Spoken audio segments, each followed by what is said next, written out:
ناظرین گرامی، السلام علیکم ورحمۃ اللہ وبرکاتہ۔ سیدھی بات کے تازہ ترین پرائم ٹائم میں آپ لوگوں کا استقبال ہے۔ ناظرین گرامی، میں انصار عزیز ندوی اس وقت آپ لوگوں کے سامنے ایک خصوصی موضوع پر گفتگو کرنے جا رہا ہوں، اور وہ ہے علم نافع۔ اس سے پہلے ہو، کئی سالوں پہلے یا سالوں پہلے کی بات یا اب کی بات، مدارس اسلامیہ ہمیشہ دشمنان اسلام کے نشانے پر رہے۔ دشمنان اسلام کے نشانے پر تو تھے ہی، لیکن اپنے ہی قوم کے کچھ وہ لوگ جو اپنے آپ کو عصری علوم سے آراستہ مانتے ہوئے مختلف عہدوں پر یا پھر ترقی یافتہ زمانے کی چال ڈھال میں ڈھل کر کے مدارس اسلامیہ پر انگلیاں اٹھانے، اس کے فوائد پر انگلیاں اٹھانے کی کوشش کرتے تھے، ابھی بھی ہیں۔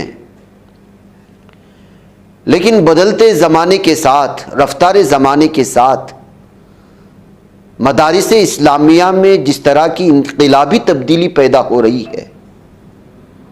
وہ دیکھنے کے بعد اب جو ہے ان تمام لوگوں کی وہ دلائل، ان تمام لوگوں کے وہ شواہد یا لگائے جانے والے الزامات غلط ثابت ہو رہے ہیں۔ ناظرین گرامی، میرے اسکرین پر چل رہے ایک خصوصی دینی و عصری علوم کے سنگم کے سلسلے میں تفصیلات فراہم کروں گا۔ اس سے پہلے ہمیں یہ سمجھنے کی ضرورت ہے کہ علم، وہ دینی ہو یا دنیوی، اگر وہ انسان کے لیے نفع فراہم کرنے والا ہے تو علم ہے۔ اگر وہ ضرر پیدا کرتا ہے، اگر وہ انسان کو تکلیف دہ بنتا ہے،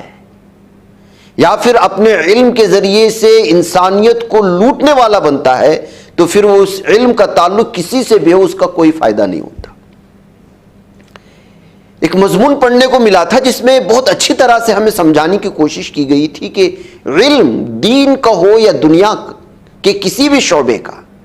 وہ بہرحال انسانیت کے لیے تمغہ فضیلت اور ترے امتیاز ہے، اور تعلیم کا مقصد فضل و کمال سے آراستہ ہونا اور میراث انسانیت کا حاصل کرنا ہے۔ شاید مضمون مولانا سید محمد یوسف بن نوری رحمۃ اللہ علیہ کا تھا، جو کئی سال پہلے ان کے حوالے سے شائع کیا گیا تھا۔ اس میں انہوں نے علم کی تقسیم کرنے کی تو کوشش کی، لیکن اس کے فوائد کو ایک ساتھ ملایا، جسے انہوں نے ایک جگہ لکھا کہ موضوع کے لحاظ سے علم کی دو قسمیں قرار پاتی ہیں، دینی علوم اور دنیوی علوم۔ دینی علوم کے اصل ثمرات و برکات تو آخرت ہی میں ظاہر ہوں گے، تاہم جب تک دنیا میں اسلام کی عزت و رفعت کا دور دورہ رہا، دنیا میں بھی اس کی منفعتیں ظاہر ہوتی تھی۔ علماء دین، قاضی القضات، مفتی اور شیخ الاسلام کی حیثیت سے محاکم عدلیہ اور محاکم احتساب کے مناصب پر فائز ہوتے تھے۔ ملک و ملت کے لیے ان کا وجود سایہ رحمت سے کم نہیں تھا۔ ان کی خدا ترسی، حق پسندی اور عدل پروری کی بدولت معاشرے میں امن و عافیت کی فضا قائم ہوتی تھی، اور اسلام کے عادلانہ احکام کا نفاذ بہت سے معاشرتی امراض سے حفاظت کا ضامن تھا۔ الغرض دینی مناصب کے لیے علماء دین ہی کا انتخاب و تقرر ہوتا تھا، اور آج بھی جن ممالک میں اسلامی نظام کسی حد تک رائج ہیں، اس کے کچھ نمونے موجود ہیں، اور دنیوی علوم جن کا تعلق براہ راست دنیا کے نظام سے تھا، مثلا فلسفہ، منطق، تاریخ، جغرافیہ، ریاضی، حیات، حساب، طب و جراحت وغیرہ، ان کے لیے تو حکومتی مناصب بے شمار تھے۔ اور علوم کی تقسیم کے کچھ علوم دینی ہیں اور کچھ دنیوی محض موضوع کے لحاظ سے ہے، مگر اس کے معنی دین و دنیا کے تفریق کے ہرگز نہیں ہیں۔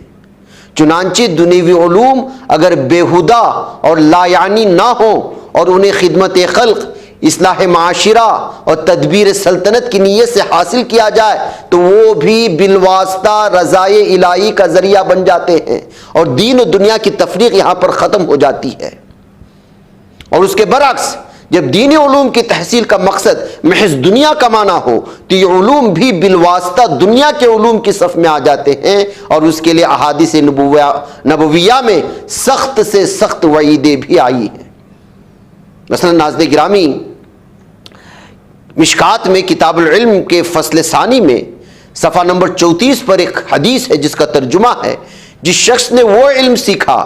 جس کے ذریعے اللہ تعالیٰ کی رضامندی حاصل ہو سکتی ہے اور پھر اس کو متاع دنیا کا ذریعہ بنایا، تو ایسا شخص قیامت کے دن جنت کی خوشبو سے محروم رہے گا۔ ایک اور حدیث میں ہے جس کو مشکات کی کتاب العلم کے فصل ثانی میں ہی ہے کہ جس شخص نے اس غرض سے علم حاصل کیا کہ اس کے ذریعے علماء سے مقابلہ کرے یا کم عقلوں سے بحث کرے یا لوگوں کی توجہ اپنی طرف مائل کرے، اللہ تعالیٰ ایسے شخص کو آگ میں ڈالیں گے۔ بہرحال ایک مقام ایسا بھی آتا ہے کہ دینی علوم بھی دنیا کے علوم بن جاتے ہیں اور دنیوی علوم بھی رضائے الہی اور طلب آخرت کا ذریعہ بن سکتے ہیں، اور دین و دنیا کی تفریق ختم ہو جاتی ہے یہاں پر۔ یعنی مطلب یہ ہے، اصل مدار مقاصد و نیات پر ہے کہ اگر مقصد رضائے الہی ہے تو دنیوی علم بھی دین کے معاون و مددگار اور صنعت و حرفت کے تمام شعبے اللہ تعالیٰ کی خوشنودی کے وسائل بن جاتے ہیں۔ علم خواہ قدیم ہو یا جدید اور دینی ہو یا دنیوی، ان سب سے مقصد رضائے الہی کے مطابق ایک صالح معاشرے کا قیام ہونا چاہیے، اور یہ مقصد اسی صورت میں حاصل ہو سکتا ہے جو شخص جس شعبے زندگی سے منسلک ہو وہ اس شعبے سے متعلق بقدر ضرورت دینی مسائل سے بھی واقف ہو۔ تاجر ہے، دینی مسائل سے واقفیت نہیں ہے، انجینئر ہے، دینی مسائل سے واقف نہیں ہے، طبیب ہے، ڈاکٹر ہے، مذہب سے اس کا کوئی لینا دینا نہیں تو انسانیت کو لوٹے گا۔ انجینئر غلط بلڈنگ بنائے گا، عالم کو اللہ سے ڈر نہیں ہے، غلط مسئلے بتائے گا۔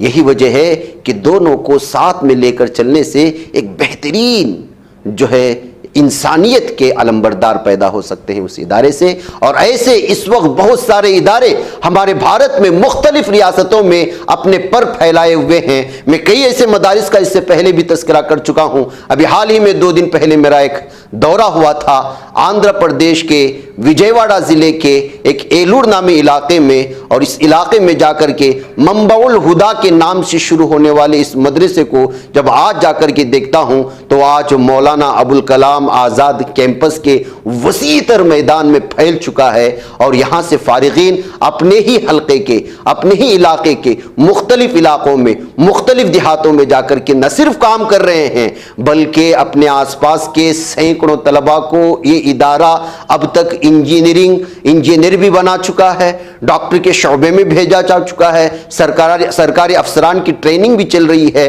اور مختلف حلقوں میں مختلف شعبہ جات میں ادارہ کام کر رہا ہے۔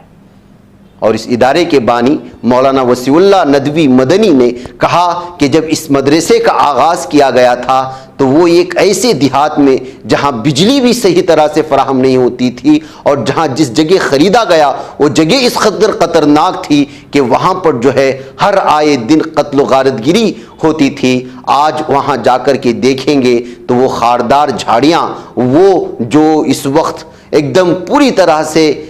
بچھڑا ہوا ایک علاقہ تھا، آج وہاں پر چمن ہی چمن نظر آتا ہے، اور ایسا چمن جہاں ہر طرف جو ہے آپ کو پوری طرح سے گل نظر آتے ہیں جس میں کھلے ہوئے پھول اپنے مہک پوری طرح سے جو ہے دنیا کو مہکا رہے ہیں اپنی مہک سے۔ میں نے اس ادارے کے قیام کے اور اس کے مقاصد کے بارے میں پوچھا تو مولانا وسیع اللہ نے صاف اور بلکہ اس علاقوں کا دورہ کرواتے ہوئے کہا کہ یہ وہ علاقہ تھا جہاں پر جو ہے غربت اس قدر تھی اور ایک دم بہت آسانی سے کسی بھی چیز کو اپنے دل میں جذب کرنے والے طبقے تھے، مسلمان تھے تو ان کو دین سے کوئی وابستگی نہیں تھی۔ اس وجہ سے اس طرح کے علاقے میں جہاں پر معصوم مسلمان ہوتے تھے قادیانی وہاں پر قبضہ کر لیتے تھے، وہاں اپنا ایک چھوٹا سا مرکز بناتے تھے، ایک ایک قریے میں 40 50 60 گھر ہوتے تھے، ان کو پوری طرح سے کچھ تنخواہ دے کر کے، کچھ پیسے دے کر کے، کچھ لبھا کر کے، کسی کے مرنے پر کچھ جو ہے ہدیہ دے کر کے، کسی کے پیدا ہونے پر کچھ ہدیہ دے کر کے ان کو اپناتے تھے اور پھر ان کے دین کے ساتھ اس وقت جو اسکرین پر دیکھ رہے ہیں یہ قادیانی کی وہ مسجد ہے جو اس وقت بند پڑی ہوئی ہے۔ مولانا نے اس حلقے کو پوری طرح سے چھوٹی چھوٹی محنتیں کرتے ہوئے یہاں کسی نہ کسی طرح سے جو ہے جو مسلمان ہیں ان کو مسلمان بنائے رکھنا ہے، اس پر محنت کرنے کے لیے 20 سال یا 21 سال پہلے رکھی ہوئی بنیاد آج ایسا حال ہے کہ جو قادیانی یہاں مسجدیں بنا کر کے یہاں لوگوں کو مرتد کروا چکے تھے، ان کو واپس لینے کے لیے انہیں بستی بستی جا کر کے جو ہے کام کرنا پڑا، اور پوری جگہ مجھے دورہ کر کے بتایا کہ کتنی مساجدیں بنائی گئی، جیسے ہی مسجد بنتی تو یہ مسجد وہاں بند ہو جاتی، ان کی جو ہے ساری کی ساری چیزیں جو ہے وہ ختم ہو جاتی۔ دھیرے دھیرے کرتے کرتے کرتے سارے علاقوں میں ایسا ماحول کہ آج ایسی بستیوں سے، جس بستیوں میں قادیانیت نے پورا غلبہ کر لیا تھا، آج ان کے مدرسے سے فارغ ہو کر وہاں کی طلبہ و طالبات دین کی تبلیغ میں لگے ہوئے ہیں اور وہاں کے بچوں کو سکھا رہے ہیں۔ تو ناظرین گرامی، یہ ہوتے ہیں محنت، اس کا نتیجہ اور اس کی بنیاد میں شامل خلوص اور تقوی کے اثرات۔ تو آج سے 20 سال پہلے، 21 سال پہلے جس مدرسے کو 3 طلباء سے ایک کرائے کے چھوٹے سے مکان میں، جہاں پوری طرح سے بجلی بھی نہیں مل رہی تھی، کرایہ بھی ادا کرنے کی جو ہے اس قدر جو ہے جدوجہد کی جاتی تھی، آج اس کیمپس میں 400 سے زائد طلباء و طالبات کھانے پینے کی سہولیات کے ساتھ صرف 3000 روپے ماہانہ فیس کے ساتھ دینی تعلیم بھی حاصل کر رہے ہیں، اور دنیوی تعلیم بھی۔ دینی تعلیم یہ نہیں کہ صرف کہنے کے لیے، یا دنیوی تعلیم اس لیے نہیں کہ صرف کہنے کے لیے، یہاں کے سیٹ اپ کو دیکھیں گے، یہاں کی کلاسز کو دیکھیں گے، یہاں کی جو ہے ڈیجیٹل کلاسز کو دیکھیں گے، فزکس میں، کیمسٹری میں اور حفظ قرآن میں، اور ان کو فراہم کی جانے والے الگ الگ طرح کی سہولیات کو آپ دیکھیں گے تو اس دور میں 3000 روپے کے ماہانہ اخراجات میں دونوں تعلیم کس طرح فراہم کی جا رہی ہے، یہ دیکھ کر کے آپ حیران رہ جائیں گے۔ ہاں ممکن ہے کہ مولانا کی، ان کی ٹیم کی، اسٹاف کی، حفاظ کرام کی، اور یہاں پر تیلگو زبان چونکہ چلتی ہے تو سب سے زیادہ اسٹاف غیر مسلم بھائیوں کی ہے، اور آپ سن کر کے حیران رہیں گے کہ اس بستی میں 2 ہی مشنری بہت زیادہ کام کرتی تھی مولانا کے آنے سے پہلے، یا اس مدرسے کے قیام سے پہلے، یا پھر اس میکاسیٹ جس کو اب کہا جاتا ہے مولانا ابوالکلام آزاد کیمپس، جس کا نام اس وقت بدل کر کے اسی کے نام پہ رجسٹر کروایا گیا ہے، تاکہ جو ہے عصری علوم کو بھی ضم کرنے کے لیے سرکاری جو مختلف ان کے قوانین اور ضوابط ہوتے ہیں ان کو فالو کرنے کے لیے۔ تو اب جو ہے آپ دیکھ کر کے حیران رہ جائیں گے کہ یہاں پر اس بستی میں عیسائی مشنری نے اتنا کام کیا ہے ہمارے غیر مسلم بھائیوں میں کہ اکثر تعداد ان کی نظر آتی ہے، اور ہمارے مسلمانوں میں اب تو نہیں، پہلے جو محنت کی تھی، ابھی بھی کچھ علاقے ہیں جن پر پوری طرح سے قابو نہیں پایا جا سکا ہے، اور مولانا وہاں پر کوشش کر رہے ہیں مسجد تعمیر کرنے۔ میں بھی اس کیمپس میں گیا، یہاں کے حالات دیکھے، یہاں کے طلباء و طالبات سے گفتگو کرنے کا موقع ملا، علم نافع پر بولنے کا موقع ملا، مدارس کو کس طرح نشانہ بنایا جاتا تھا، ایک انسان ایک بہترین ڈاکٹر کیسا بن سکتا ہے، بہترین انجینئر کیسا بن سکتا ہے، حفظ قرآن کی تکمیل کے بعد کس طرح سے جو اس کے لیے عصری علوم کے راستے ہموار کیے جا سکتے ہیں، اس سے فائدہ اٹھایا جا سکتا ہے۔ طلباء و طالبات نے بھی اپنی صلاحیتوں کو پیش کیا، اپنی تجربات کی روشنی میں بہترین ایک ایسا ڈرامہ پیش کیا گیا یہاں کی طالبات کی جانب سے، جو قبر کی ساری منظر کشی کرنے کی کوشش کی گئی، جس میں کئی لوگوں نے جو ہے اپنے آنکھوں کے آنسوؤں پر قابو نہیں رکھ پائے۔ تو ناظرین گرامی، جب محنت ہوتی ہے، ایک ایک فرد پر محنت ہوتی ہے، کسی بھی طرح کی جو ہے یہاں کے بچوں کو پریشانی، یہاں کے وہ یہ کہے کہ جو ہے مجھے کپڑے دھونا ہے، فلاں کرنا ہے، ان تمام چیزوں سے جو ہے بچوں کو، ان کے والدین کو جو ہے بے فکر کر دیا گیا ہے، پوری طرح سے ہر طرح کے رکھ رکھاؤ کے ساتھ، حساب و کتاب کے رکھ رکھاؤ کے ساتھ۔ مولانا کے 2 فرزندان پورے کیمپس میں ہر ایک شعبے پر نظر رکھے ہوئے ہیں۔ آپ رات کے 12 بجے بھی یہاں پہنچیں گے، پوچھیں گے کہ یہ حساب کیا ہوا، اس کا حساب کتاب آپ کو پرنٹ آؤٹ کے ساتھ آپ کے ہاتھ میں تھما دیا جائے گا۔ ظاہر سی بات ہے کہ اگر 3000 کی فیس میں چلا رہے ہیں تو مطلب یہ ہے کہ اس سے تو اخراجات پوری نہیں ہوں گے، آپ کو 400 سے 500 طالبات کو ہاسٹل میں رکھ کر کے پڑھانا، تنخواہیں اور یہاں کی ساری چیزیں، ظاہر سی بات ہے کہ محسنین اور اہل خیر حضرات ان کو دیتے ہوں گے، لیکن اس سسٹم کو پوری طرح سے اپنا کر کے جو جایا جا رہا ہے، ابھی تو CBSE کی بھی ان کو جو ہے وہ پوری طرح سے پرمیشن مل چکی ہے،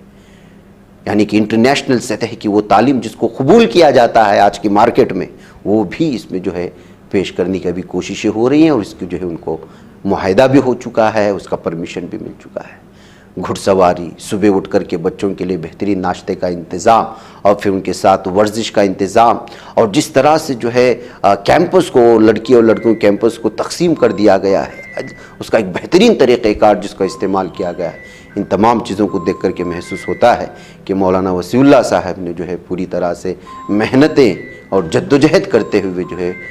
اس ادارے کو آگے بڑھانے کے لیے پورے 22 سال جو لگائے ہیں، اس کی پوری محنت کا ثمرہ اس وقت جو ہے سامنے آتا ہوا نظر آ رہا ہے۔ کیمپس ہیں، نئی بلڈنگیں بن رہی ہیں، الگ الگ سہولیات فراہم کرنے کی اور نئی ٹیکنالوجی کو لا کر کے طلباء کو ہر میدان میں ماہر کرنے کی کوششیں ہو رہی ہیں، جس کا نظارہ جو کیمپس بنے تھے وہ بھی کروائے گئے، جو بن رہے ہیں، جو بلڈنگیں بن رہی ہیں اور وہاں پر کیا سہولیات فراہم کرنے کی کوششیں ہو رہی ہیں، ان تمام چیزوں کو میرے سامنے رکھنے کی کوشش کی۔ میں اس موقع پر ان کے تمام اسٹاف کو جو انہوں نے مجھے سمجھا اس لائق کی جو ہے شاید ان کی بات میں آپ لوگوں تک پہنچا سکوں، اس قابل سمجھ کر کے مجھے وہاں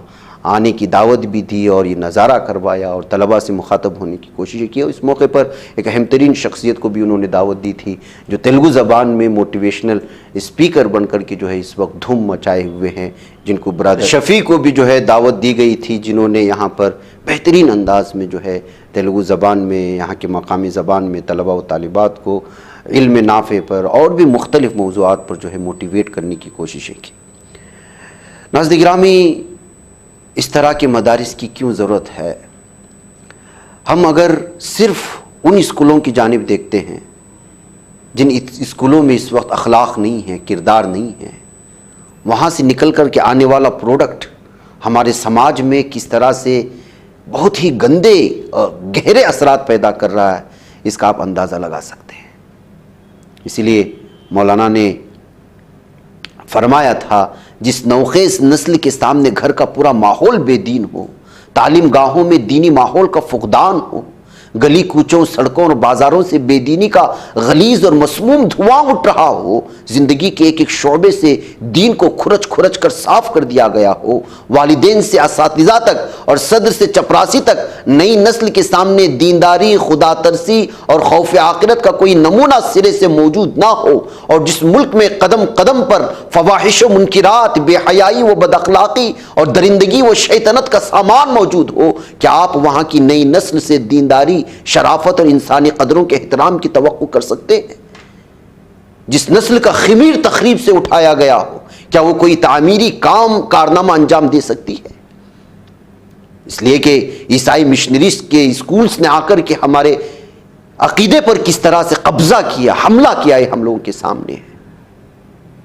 ترقی یافتہ زمانے کی پڑھائی کہتے ہوئے انگریزی زبان کو ہمارے ذہنوں پر مسلط کر کے ہمارے گھر کی بے حیا، ہماری گھر کی حیا کو اور پردے کو اور شرافت کو، ایمان اور عقیدے کو، اخلاق و کردار کو کس طرح بازار میں لا کھڑا کیا آپ لوگ جانتے ہیں۔ اسی لیے صرف علم کا حصول کافی نہیں ہے۔ جو خود معاشرے کے عمومی بگاڑ کی پیداوار ہو، کیا وہ کسی درجے میں بھی معاشرے کی اصلاح کے لیے مفید اور کارآمد ہو سکتا ہے؟ لاکھ تعلیمی ترقی اور اعلیٰ تہذیب کے ڈھنڈورے پیٹو، لیکن خوب یاد رکھو، تعلیم کا ماحول جب تک دینی نہیں ہوگا، نئی نسل کے سامنے والدین، اساتذہ اور اہم شخصیتوں کی شکل میں اخلاق و انسانیت اور دینداری و خدا خوفی کے اعلیٰ نمونے جب تک موجود نہیں ہوں گے، تعلیم میں جب تک دینی تربیت مطمع نظر نہیں ہوگی، اور جب تک اخلاق و اعمال، جذبات و عواطف اور رجحانات و میلانات کی اصلاح نہیں ہوگی، تب تک یہ مصیبت روز افزوں ہوتی جائے گی۔ تعلیم سے جب اسلامی روح نکل جائے، اخلاق تباہ ہو جائیں، انسانی قدریں پامال ہو جائیں اور مقصد زندگی صرف حیوانیت اور شکم پروری رہ جائے، تو اس تعلیم کے دردناک نتائج ظاہر نہیں ہوں گے تو اور کیا ہوگا جو آج دنیا میں ہو رہا ہے۔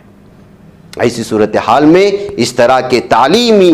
ادارے ہمیں اس وقت ہر علاقے میں، ہر ریاست میں چاہیے جہاں پر آپ کو جو ہے عصری علوم بھی پوری طرح سے ملے اور دینی تعلیم بھی پوری طرح سے ملے، تاکہ جب کسی مدرسے سے یا اسکول سے کوئی ڈاکٹر بن کر کے نکلے تو وہ ڈاکٹر رہے، وہ ڈاکٹر قاتل نہ بنے، وہ ڈاکٹر لالچی نہ بنے کہ جو مرے ہوئے آدمی کو آئی سی یو میں رکھ کر کے 15 دنوں تک کروڑوں روپے اس سے ایٹھے، اور خوف اور امید اور نہ جانے کن طرح کی جو ہے انسان کی ان جذبات کے ساتھ کھلواڑ کرے جس سے ایک انسان کی امید بنی رہتی ہے۔ اسی لیے ہمیں ڈاکٹر چاہیے، لیکن کردار اور اخلاق کے ساتھ اور انسانی جو ہے پوری کے پورے احساسات کو اپناتے ہوئے، جو انسانیت کی خدمت کے طور پر وہ اس وقت ہوگا جب آپ اس کے ساتھ اللہ کی دین کو سیکھیں گے، اسلام کو سیکھیں گے، اس کے اخلاق و کردار کو سنواریں گے، تو پھر آپ چاند پر بھی جائیں گے تو پھر چاند کو بنانے والے کو پہلے پہچانیں گے، پھر چاند کے اندر کیا کیا چیزیں ہیں پھر اس کو کھوجنے کی کوششیں کریں گے۔ ایمان بھی مضبوط، اخلاق بھی مضبوط اور دنیا بھی مضبوط۔ ناظرین مجھے اجازت دیں، السلام علیکم ورحمۃ اللہ وبرکاتہ۔ بسم اللہ الرحمن الرحیم۔ آپ اور ہم آج بڑے خوش نصیب ہیں۔ آج کا یہ دن 9 جنوری جمعرات کا دن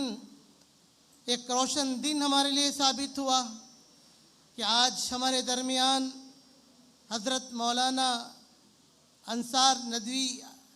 تشریف فرما ہیں، جو بنگلور سے آئے ہیں، جو ایک بڑے چینل کے مالک ہیں اور ڈائریکٹر ہیں اور اس کے اینکر ہیں، اور خبروں کی اس دنیا میں وہ کسی سے مخفی نہیں ہیں، اپنی ایک شناخت رکھتے ہیں، ایک منفرد مزاج ہے ان کا، ایک خصوصی امتیاز ان کو حاصل ہے۔ ہم ان کا استقبال کرتے ہیں، تہہ دل سے استقبال کرتے ہیں۔ اسی طرح ہمارے درمیان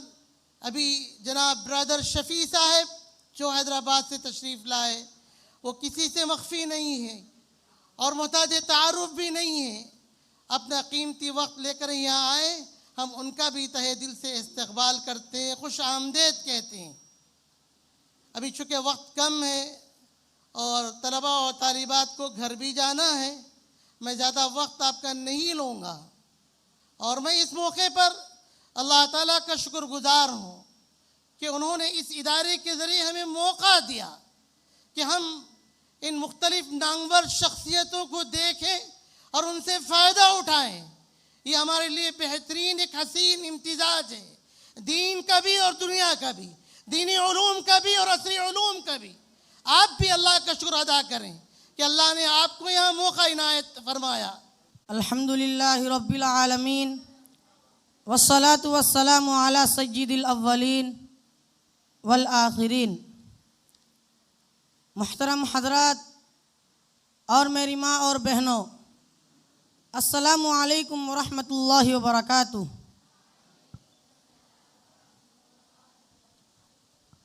آج سے تقریباً 7 سال قبل میں دینی و عصری ہر دو تعلیم سے ناواقف تھا۔ مادری زبان کے علاوہ نہ میں اردو صحیح بول سکتا تھا، نہ ہی انگلش میں بات کر سکتا تھا، لیکن جب میں نے شعور کی دہلیز پر قدم رکھا اور اپنے ارد گرد علمی ماحول کو دیکھا تو میرے اندر بھی تعلیم حاصل کرنے کا جذبہ پیدا ہوا۔ چنانچہ میں والد محترم کی خدمت میں حاضر ہوا اور ان کے سامنے اسلامی تعلیم کے ساتھ وہ عصری دنیاوی تعلیم بھی حاصل کرنے کی خواہش کو ظاہر کی